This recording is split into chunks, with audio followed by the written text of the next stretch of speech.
Alright guys, welcome back to the channel. We are going to be butchering another rabbit, so without further ado, we are just gonna get right into it.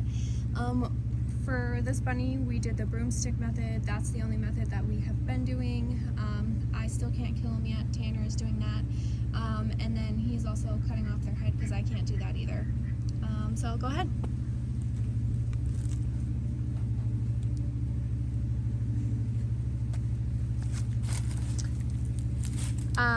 So with this method, Tanner, it's pretty forceful, so the neck kind of just snaps and you just have to cut through the remaining skin. Tanner is just cutting off the ears right now because we put those in a bag and we end up giving those to the dogs as treats throughout the week. And then right down here we have our blood bucket, so everything is just falling right into the bucket. And here's the 2 ears.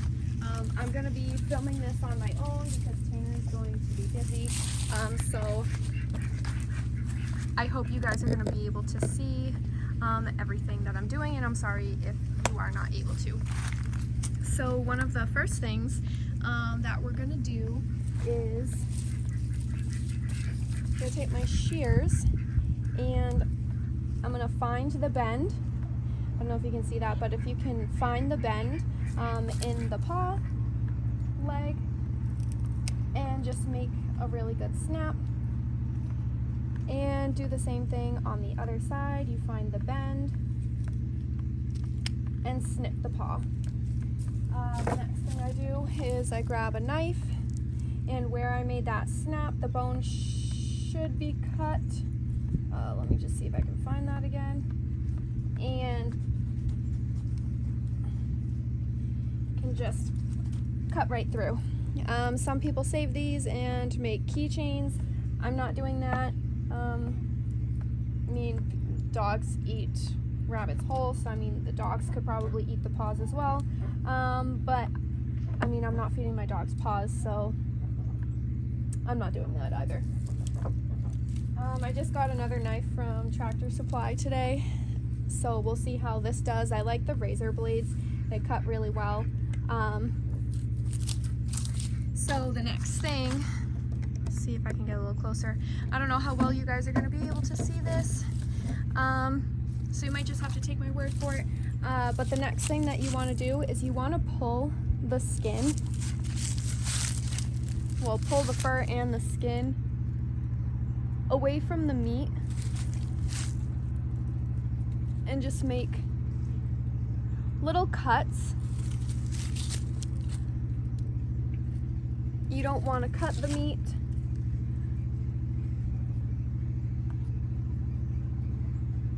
This knife is working pretty well from what I can see. So you just want to do that. Oh, the sun's in my eyes. For the circumference of the ankle. Some might still be attached. It does look like it is.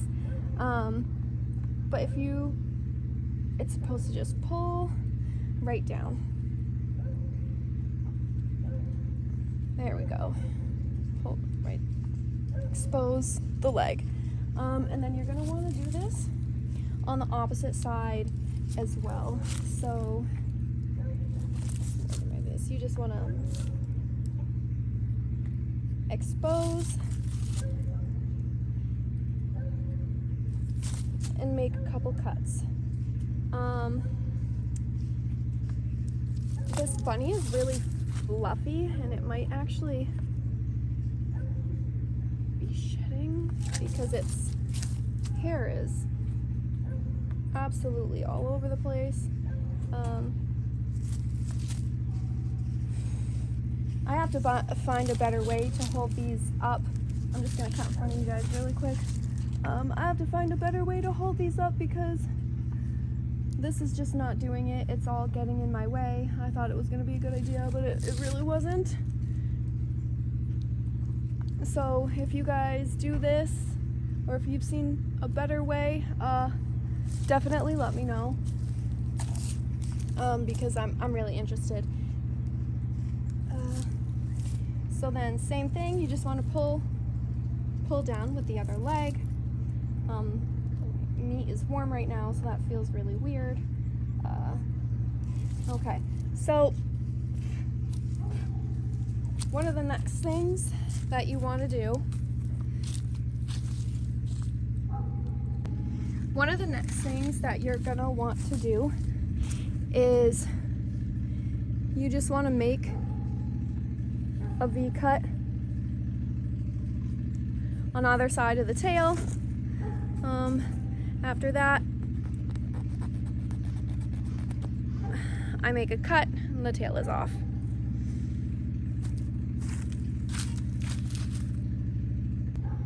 Now from here, you want to make a V.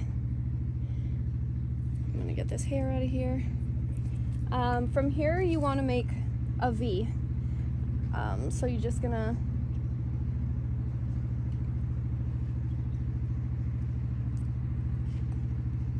cut down. I might need to use a different razor. That was really good for around the legs, but honestly, a razor is my preferred tool. So you just want to make a V.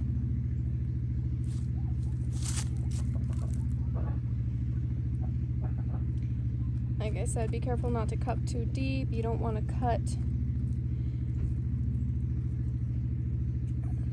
into any of the meat. You don't want to cut the organs. So this is going to meet right in here. And the way I'm cutting this is to be able to preserve the hides. I don't know if I'm going to be able to preserve any of the hides that I have right now.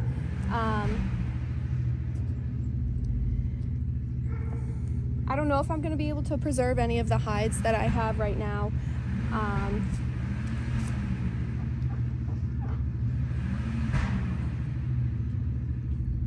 Sorry, I'm just trying to focus.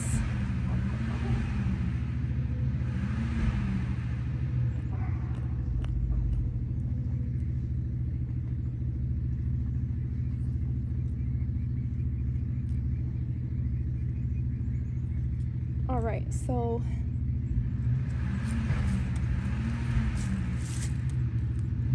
just gonna pull this down decently. You can see I'm just gonna move this towards the back.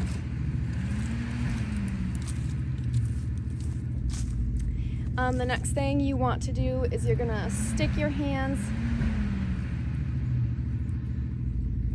in the back and you just want to separate this skin from the rabbit itself. Some of this can stick on pretty well, but you want to get in there and separate as much as you can all the way up. There you go. All right, so this is pretty much separated.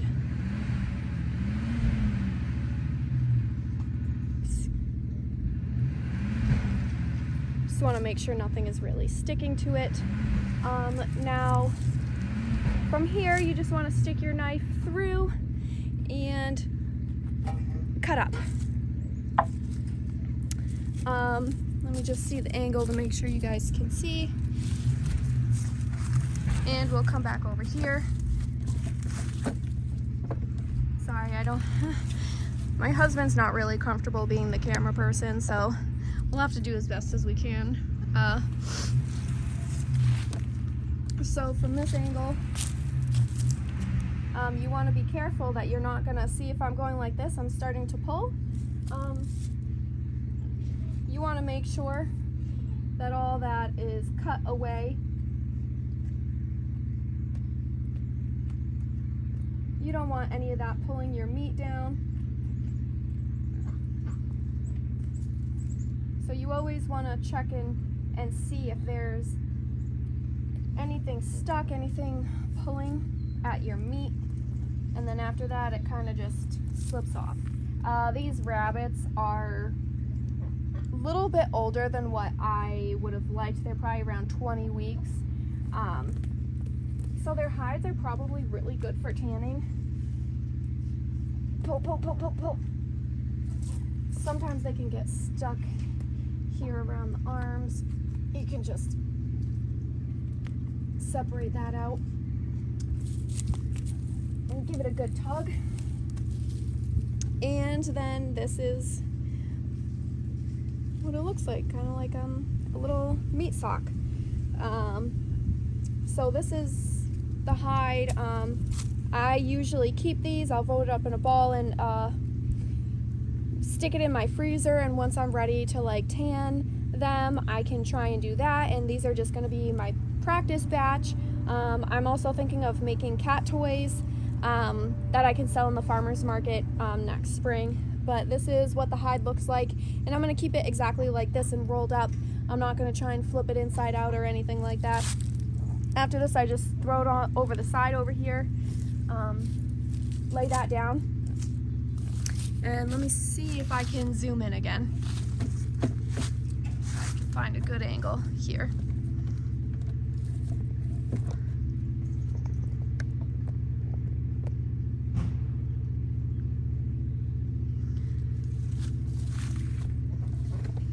This might be the angle, guys. All right, so the next thing that we are gonna do is we are gonna open this rabbit up. Like I said, my razor is probably the best thing that I've found to be able to do this. But if you guys have like a knife that you use, I know fillet knives are pretty good. I haven't found one that I'd like to use yet. You just wanna make a little hole, and you want to be very careful. You do not want to nick the bladder. So you just make a little cut down, make a little cut, and the bladder is right here. I haven't been able to get a good one. All right, so you make a cut. All you do with the bladder is you pinch up top. These rabbits are probably, they drank all their water this morning, so they have nothing in their bladder. And I didn't refill it because we've been doing chores. Usually their bladder is like, it's huge. You'll have to see on, I think maybe the first video. I can link it up in the description, or up here. But it was huge. It literally looks like a little balloon, a little yellow balloon. So you can just rip, and the intestines start coming out.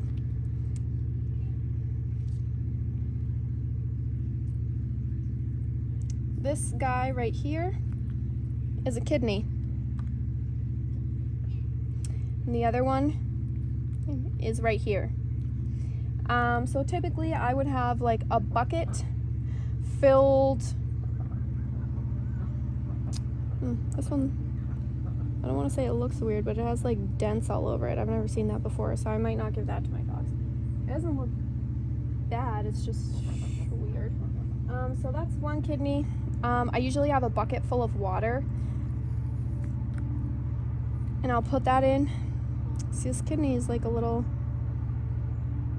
dented too. I don't know if you guys can see that. I don't think it's bad, but so the next thing you're gonna want to do is crack open the hips.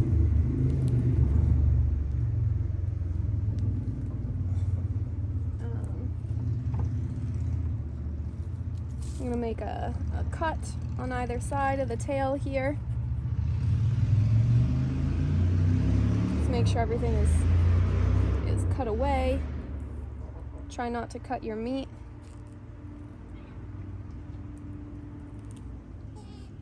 And here's like the tail, and that's the GI tract. This is the little poops. So you want to make sure you don't cut into any of that. And then there you go. You just heard it, saw it, just cracked it open. And then the next thing you want to do is you just cut a little bit in there. So you want to make sure it's all cracked open. So there's still a little bit right here. But like I said, you want to be really careful because you don't want to nick the actual GI tract. But I do want to make sure this is open for the GI tract to come out. So I'm just making a couple cuts here. All right, so still, I don't know if you can see that when I'm opening it up, but right here, there's still some meat that has not been cut through.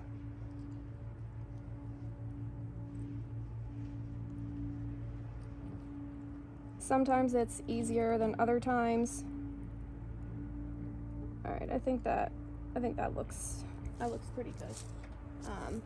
So next thing you want to do, sometimes there might be little poop balls, but you can just start pulling down. Here's the tail, and you're essentially just pulling the GI tract down with all the poop balls coming, and there you go. So now it's all cleaned out. You don't have to worry about pee. You don't have to worry about poop. Even if you did get a little bit, it's not the biggest deal. You can just clean it off.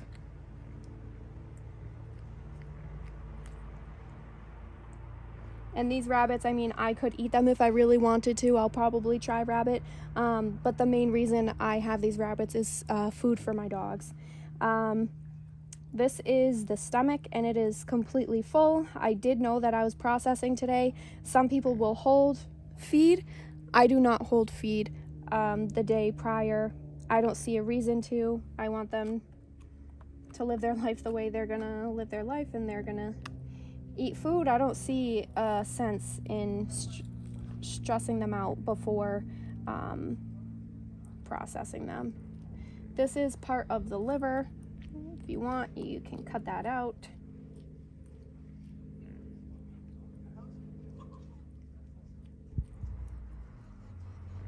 And here's one part of the liver. You just want to look at the liver. You want to make sure there's no fatty deposits. There's no white spots because that's a fatty liver. You don't want that. So this will be good. So I'm just gonna make this cut right here so all this can fall into the bucket.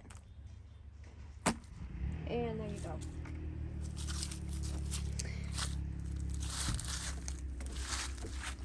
So let's see.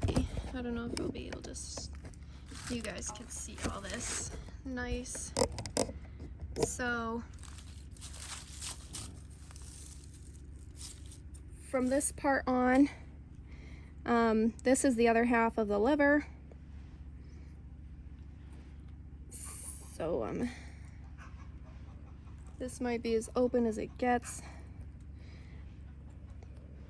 Let me just see if I can open this up and pull this skin, and here's the liver. So now I'm gonna cut this liver out. I want to keep it.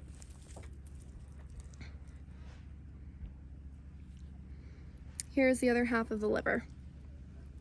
Right here, that's the bile duct. So you want to be really careful with this bile duct. Look at the color of that liver. You want to be careful. You don't want to squeeze it because this is full of toxins. You don't want the toxins to go back into the liver and then feed it to your animals. So what you want to do is, you see this right up here?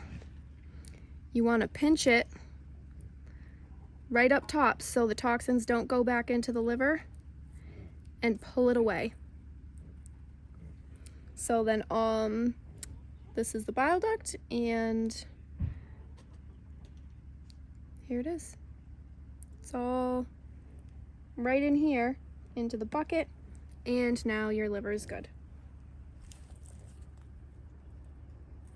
I'm actually going to take all these right now and I'm going to throw these into a bucket of water just to keep them cool.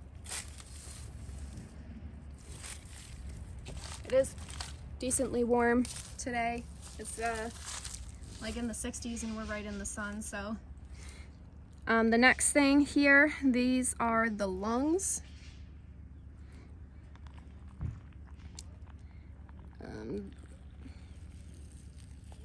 Just pull those out. Here's one lung. Here's the other lung. Throw those in my bucket.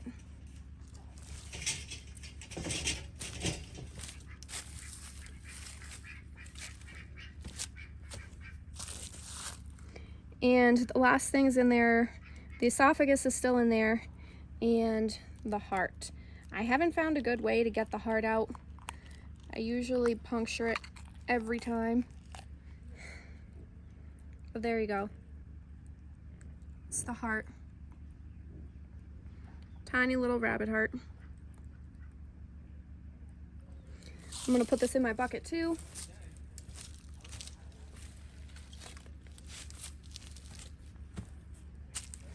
And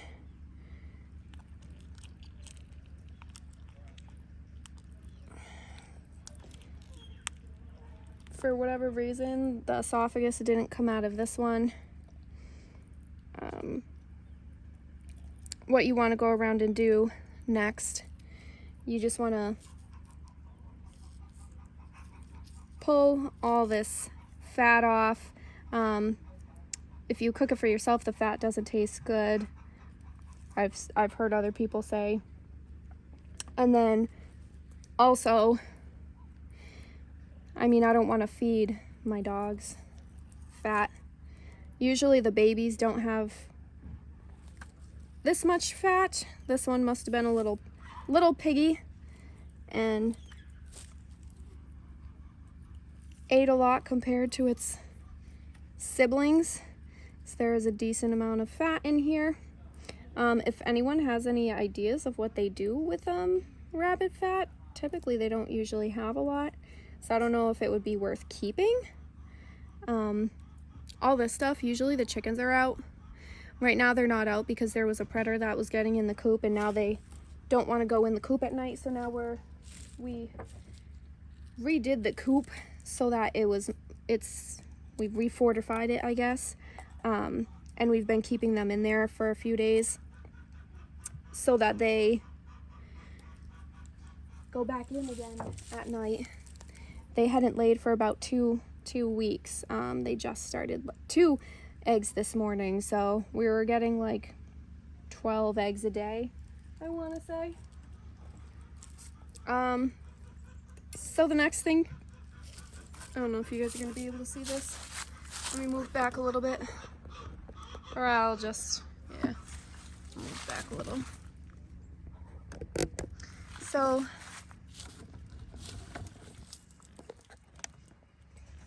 the next thing that you want to do, you want to take your snips and snip it again.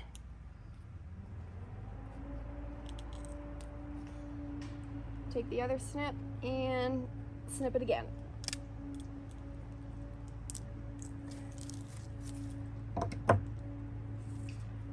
After this, you can go in with a knife and just cut it.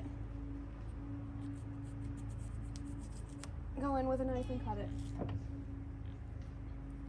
And there you go. Nice rabbit. Let me see if I can move the camera again. Usually we have a hose set up, but the hose just broke and it's the end of the season. We literally have probably 1 week left of 60 degrees, which is odd for this area. It's not usually 60 degrees right now. It's usually pretty cold. Sometimes there's even snow on the ground. So I don't really think it's very useful for us to go ahead and purchase a hose. We'll just get one at next season.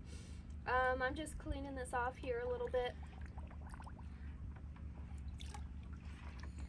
Maybe see if I can pull this esophagus out. Just got it. Nice. Put that in my bucket.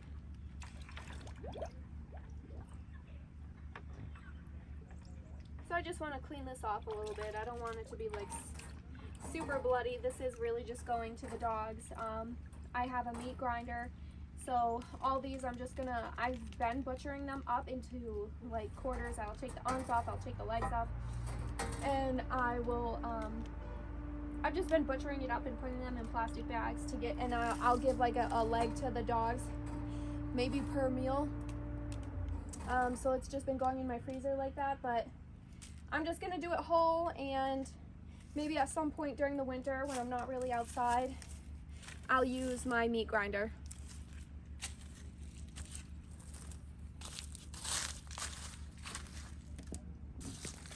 So this is what it likes. I just put it in a gallon Ziploc bag, and there we go, one processed rabbit going in the freezer.